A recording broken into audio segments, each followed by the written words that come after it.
Some nights change your life in a way you can never go back. That night was exactly one of those nights for me. I'm 64 years old. I spent years teaching, living my life in order, following certain rules. Then I retired and settled in a small, quiet town. I learned how to live with loneliness after losing Thomas. I thought I'd spend the rest of my life in peace.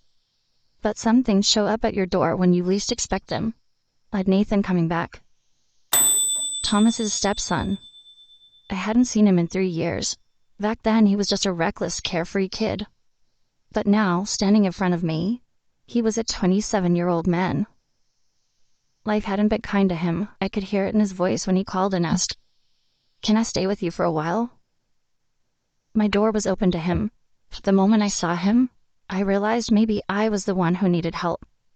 Nathan had changed. His shoulders were broader, his eyes deeper. That boyish look was gone, replaced by something stronger. Something with a different kind of pull. But the real difference, I felt it the next night in the kitchen. That night, the night everything started, the air felt heavy. There was this restlessness inside me. Maybe I just wasn't used to hearing someone else's breath in my house. Nathan had left early and hadn't come back all day. He looked troubled, but I didn't ask why. Some wounds aren't meant to be opened until you're ready. It was close to midnight when I finally heard the lock turn. Relief mixed with tension in my chest. When Nathan walked in, his exhaustion and slight looseness from alcohol were impossible to miss. He was a little drunk, but not out of control. Our eyes met, and I could see he was carrying something heavy inside him. "You okay?" I asked. He nodded, took a deep breath, and leaned back. "It's been a long night," he said, his voice low and tired. Looking at him, I felt a wave of tenderness. This young man was carrying too much weight. I hesitated, then turned toward the kitchen. "I'll make you some coffee," I said. "Might help you sober up." As I walked into the kitchen, Nathan followed. While I stood at the counter making coffee, I could feel his eyes on me. Even with my back turned, I knew he was watching me. "This place is warmer than I expected," he said suddenly. I glanced at him. "You mean the town?"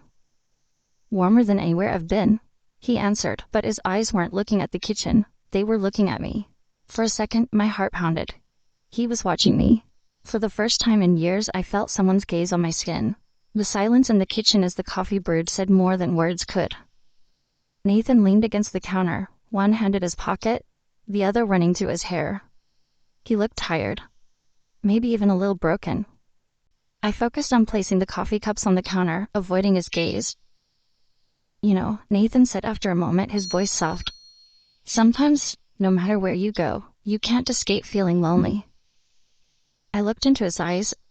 There was a vulnerability there I hadn't seen in a long time. "Loneliness is a strange thing," I said. "Sometimes you get so used to it that even when someone shows up, you don't know how to handle it." Nathan took the cup. "And you?" he asked. "Did you get used to it?" I took a deep breath. I don't know if I'd call it getting used to it, but over time I learned to accept it. Life doesn't go back to what it was, but that doesn't mean you stop thinking about what's missing. Nathan nodded but didn't look away.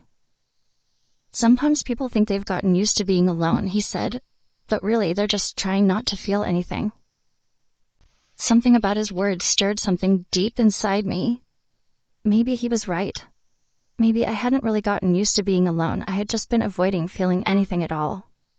For a moment there was silence. The only sound came from the ticking clock.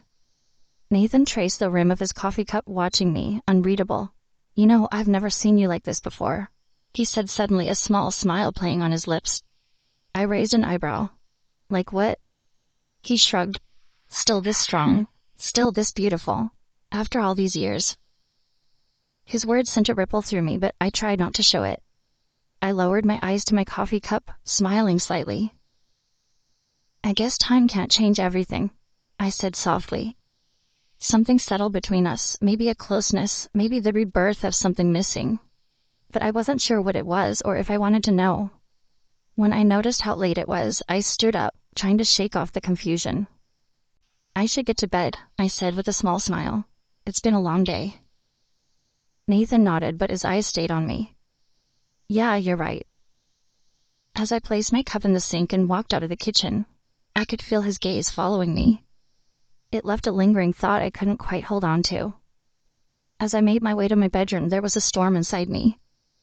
That conversation had stirred something deep, something I didn't know how to name. That night, as I lay in bed staring at the ceiling, I felt it again, that strange feeling. Nathan had changed, not just in the way he looked, but in the way he carried himself, the way he spoke. And that change was forcing me to face something I had been running from for a long time. And there was no stopping it now. Please don't leave without letting me know you're here. A comment, a like, or subscribing would mean everything. I need to feel your presence to know I'm not alone. If this story touched you, please show me.